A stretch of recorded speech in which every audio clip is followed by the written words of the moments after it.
Long before the lumber camps cut their first roads through the North Woods, before axes rang and sawdust floated like snow, the forest belonged to older, quieter things.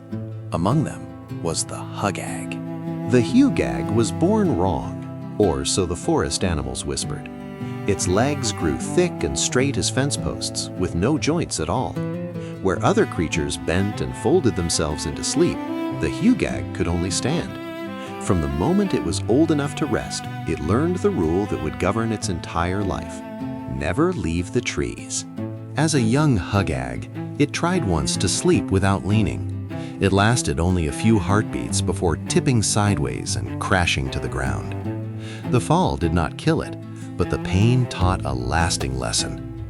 After that, it slept pressed against trunks, oak, pine, hemlock, whatever would hold its weight through the long night. Years passed. The Hugag grew massive and slow, its body shaped like the forest itself, broad, bark-colored, and quiet. It fed on leaves, tender shoots, and tree bark, stripping meals carefully so no tree would die from its hunger. In return, the forest tolerated its presence.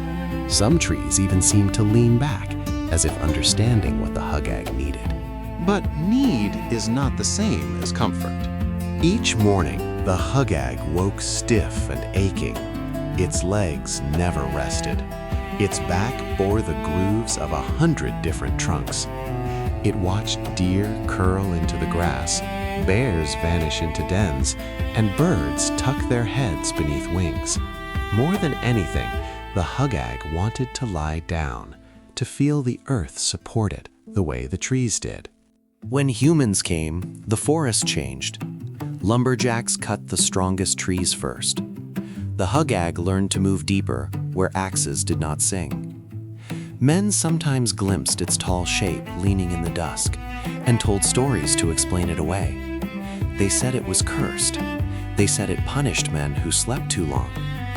None of them understood that the Hugag was only tired. One autumn evening, after walking all day in search of food and safe trees, the Hugag felt weaker than usual.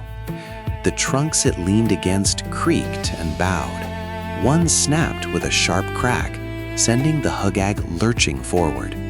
It caught itself just in time, heart pounding. For the first time, fear settled in deeper than bone. What happens, the Hugag wondered, when there are no trees left strong enough to hold me? Exhausted, it wandered into a small clearing where young trees grew close together, their trunks thin but numerous. When the Hugag leaned, the pressure spread across many stems instead of one. The trees bent but did not break. The Hugag stood very still. Slowly, carefully, it let its full weight rest against them. The forest did not protest. Supported on all sides, the Hugag felt something it had never known. Its muscles loosened, its breath deepened. Though it still stood, its body finally rested. For the first time since birth, sleep came without pain. When dawn arrived, the Hugag woke refreshed. The ache was still there, but lighter. The forest seemed different too. Birds sang closer. The young trees stood taller than before, strengthened by the shared burden. From then on, the Hugag returned to those living circles whenever it could. Over time, the forest learned the shape of its need. Saplings grew in clusters, roots tangled and thickened.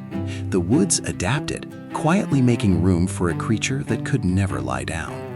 And so the Hugag endured, not as a monster, but as a lesson the forest never spoke aloud. That survival is not always about strength, that rest can take many forms, and that sometimes even the unbending must be held by many instead of one. Lumberjacks still whisper about the tall shape leaning at dusk. But if you walk softly and listen closely, you might hear what they never do. The sound of a great, gentle creature finally at peace, standing among the trees that chose to hold it.